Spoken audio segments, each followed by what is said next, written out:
RG car के पूर्व principal Sandeep Ghosh से लगातार सीबीआई की पूछताछ चल रही है और ऐसा सूत्रों के हवाले ये भी बताया जा रहा है बार बार कि वो अपने जवाबों में बार बार कोई और जवाब दे देता है सेम सवाल पे, और इस वजह से जो डाउट है वो गहरा रहा है। और परिजनों ने भी ऐसा कहा है कि उन्हें लगता है कि संदीप घोष कुछ न कुछ तो छुपा रहा है। এবার এটা বন্ধ করুন। এবার আপনারা এই প্রসঙ্গ আমরা আর নিতে পারছি না। এখন এরপরে প্রয়োজন হলে আপনাদের ডেকে পাঠাবো। আপনারা প্লিজ এরকম ভাবে বাড়ির সামনে আর ভিড় করবেন না।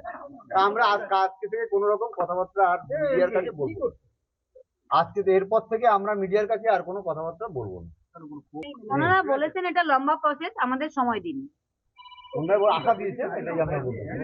आप लोगों को शक था शुरू से कि कोई इनसाइडर जॉब है अभी भी है।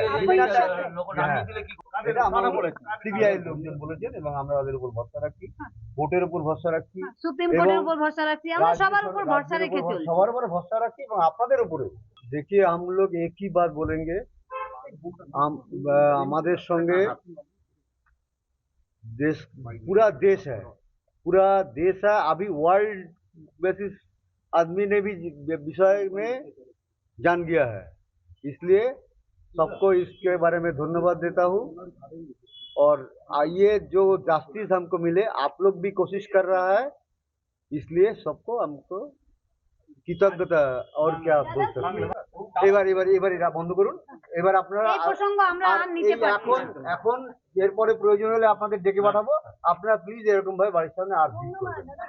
আমরা আজকে থেকে কোনো রকম কথাবার্তা আর মিডিয়ার কাছে বলবো না। আজকে এরপর থেকে আমরা মিডিয়ার কাছে আর কোনো কথাবার্তা বলবো না।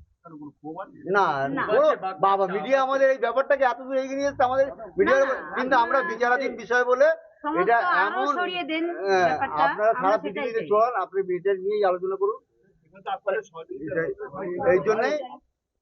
এই জন্য আপনাদের ধন্যবাদ জানাচ্ছি। প্লিজ আপনারা আমাদের এখন একটু শান্তিতে থাকতে দিন। আর कोई सवाल ওনারা বলেছেন এটা লম্বা প্রসেস, আমাদের সময় দিন। उन्होंने वो आशा दी है, एटाई আমরা বলছি। आप लोगों को शक था शुरू से कि कोई इनसाइडर जॉब है अभी भी है। এটা আমরা বলেছি, সিবিআই লোকজন বলেছেন এবং আমরা ওদের উপর ভরসা রাখছি, ভোটের উপর ভরসা রাখছি, সুপ্রিম কোর্টের উপর ভরসা রাখছি, আমরা সবার উপর ভরসা রেখে চলছি। সবার উপর ভরসা রাখছি এবং আপনাদের উপরে। लेकिन ये सीबीआई कोशिश कर रहा है। आपको उम्मीद है? हाँ, हमें उम्मीद है, सच्चा आएगा, जस्टिस मिलेगा। देखिए हम लोग एक ही बात बोलेंगे, हमारे संगे पूरा देश है। अभी वर्ल्ड बेसिस आदमी ने भी विषय में जान गया है, इसलिए सबको इसके बारे में धन्यवाद देता हूँ। और आइए जो जस्टिस हमको मिले, आप लोग भी कोशिश कर रहा है, इसलिए सबको हमको कृतज्ञता। और क्या बोल सकते हैं। वैसे सबसे ज्यादा सवाल जो है वो यही पूर्व प्रिंसिपल को लेकर ही उठ रहे हैं, संदीप घोष को लेकर, यहाँ तक कि सुप्रीम कोर्ट में भी कहा गया और नाराजगी इस बात को लेकर जताई गई जिस तरीके से तबादला कर दिया गया था।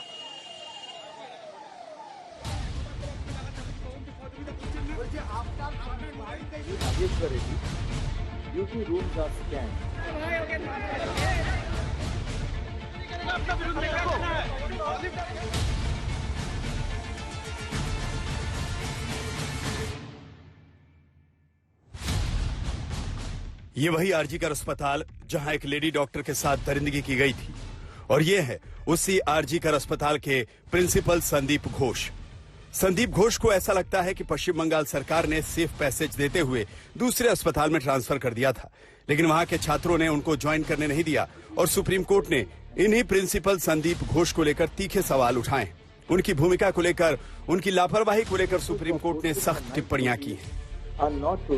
देश की सर्वोच्च अदालत ने पूछा, प्रिंसिपल क्या कर रहे थे? क्या उन्होंने हत्या को आत्महत्या बताया था? प्रिंसिपल को दूसरे कॉलेज में क्यों ज्वाइन कराया गया? क्या पीड़िता के माता पिता को सूचना देर से दी गई, उन्हें मिलने नहीं दिया गया? क्या हत्या के तहत एफआईआर दर्ज हुई? एफआईआर दर्ज कराने में देर क्यों?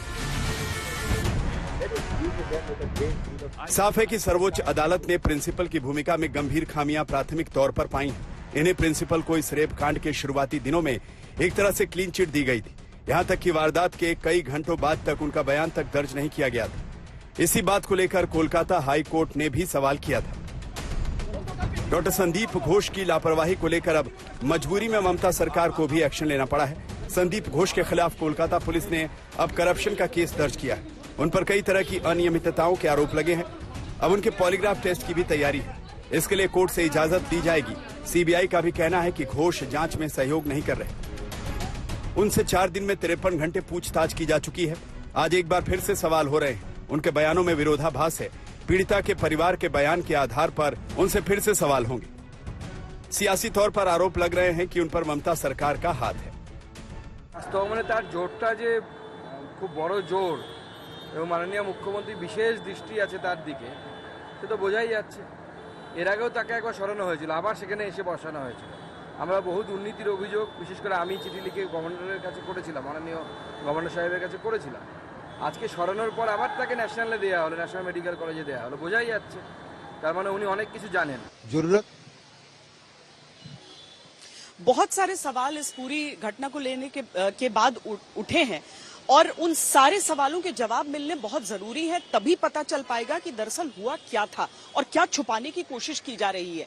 क्योंकि अंतिम संस्कार को लेकर एक विवाद छिड़ा था कि सबसे पहले और इतनी हड़बड़ी में क्यों अंतिम संस्कार करना पड़ा। उससे पहले कुछ बॉडीज ऐसी थीं जिनका अंतिम संस्कार होना था, लेकिन कहा गया कि नहीं, सबसे पहले पीड़िता का ही अंतिम संस्कार किया जाए। वहां पर जब लोगों से हमारे संवाददाता ने बातचीत की तो देखिए क्या निकलकर सामने आया।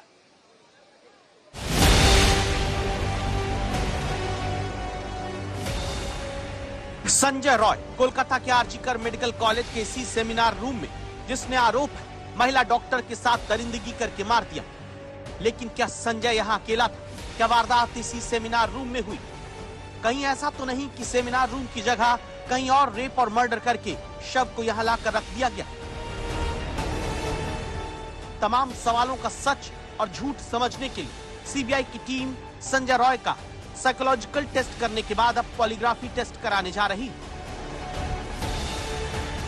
कोलकाता कांड की जांच में सीबीआई की टीम साइंटिफिक तरीके का इस्तेमाल भी कर रही है। पहले आरोपी संजय रॉय का साइकोलॉजिकल टेस्ट कराया गया और उसके दिमाग को पढ़ने की कोशिश की गई। अब सीबीआई की टीम उसका पॉलीग्राफी टेस्ट भी करवाने जा रही है। पॉलीग्राफी टेस्ट को लाई डिटेक्टर भी कहा जाता है। इस टेस्ट के जरिए किसी भी शख्स का झूठ पकड़ा जा सकता है। सूत्रों के मुताबिक संजय रॉय कहीं न कहीं कुछ न कुछ छुपाता हुआ दिखाई दे रहा है, ऐसा सीबीआई को लगता है। इस वजह से सीबीआई अब ये टेस्ट करवाने की तैयारी में है।